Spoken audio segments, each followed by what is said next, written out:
Салам достор, каналыма кош келиңиздер. Бүгүн сиздер менен французча эт таамын даярдайбыз. Аябандай даамдуу тамак болот. Түшкү тамакка же болбосо кечки тамакка жасасаңыздар болот. Видеонун аягына чейин карап, мен менен бирге болуңуздар. Анда эмесе кеттик.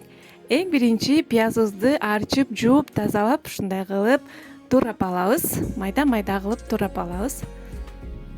Фарштын үстүнө салып, татымына жараша туз салабыз, мурч салабыз. Жакшылап аралаштырып алабыз. Мынакей, биздин фаршыбыз даяр. Бир четке ала турабыз дагы картошкабызды арчып, жууп, тазалап, ушундай кылып турап аласыздар. Мынакей. Турап алдык. Эми листибизди майлап, жакшылап, көбүрөөк эле майлап кое бериңиздер.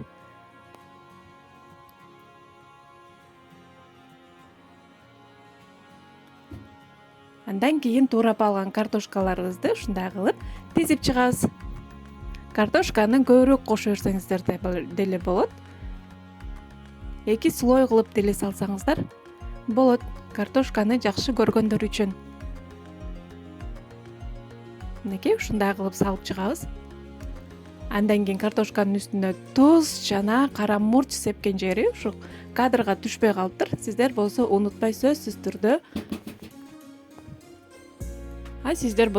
түрдө туздан себелеп, кара мурчтан кошуп койсоңуздар болот татымына жараша.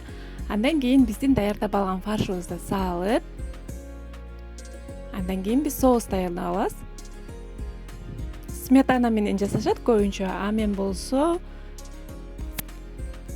жок, майонез менен жасашат, а мен болсо сметана менен жасаганды көбүрөөк жактырам. Аябандай сонун, назик даам берип турат. Бир жумуртка кошуп, татымына жараша туз жана мурч салып, жакшылап аралаштырып, соусубузду даярдап алабыз.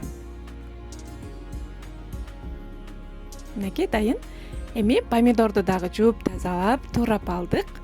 Андан кийин помидорду ушундай кылып тизип чыгабыз. Помидорду көбүнчө жука кылып тураганга аракет кылыңыздар. Мынакей. Туздан себелеп, кара мурчтан да кошуп койсоңуздар болот. Эми даярдап алган соусубузду үстүнө коюп, жакшылап үстүн жаап, жайгаштырып, 200 градуста бышырып алабыз. Үстүн фольга менен жаап койсоңуздар деле болот. Мен болсо жапкан жокмун, ачык эле бышырып алдым.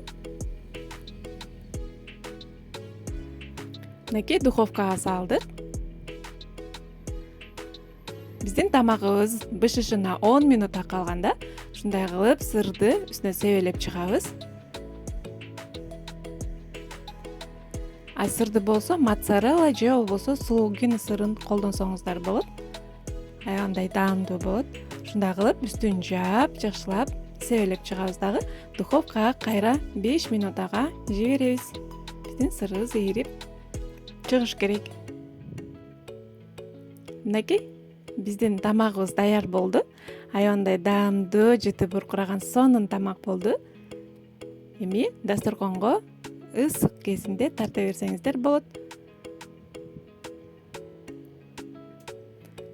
Достор, сиздер да сөзсүз түрдө даярдап жакындарыңыздарды кубандыңыздар.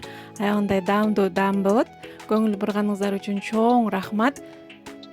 Каналыма тиркеле элек болсоңуздар, тиркелип алыңыздар. Алдыда дагы жакшы рецепттер менен бөлүшкөнгө аракет кылам. Кандайдыр бир түшүнбөй калган жерлериңиздер болсо, комментарийге калтырып кетсеңиздер, мен сиздерге сөзсүз түрдө жооп берем. Даамын да татып көрдүк. Көңүл бурганыңыздар үчүн чоң рахмат.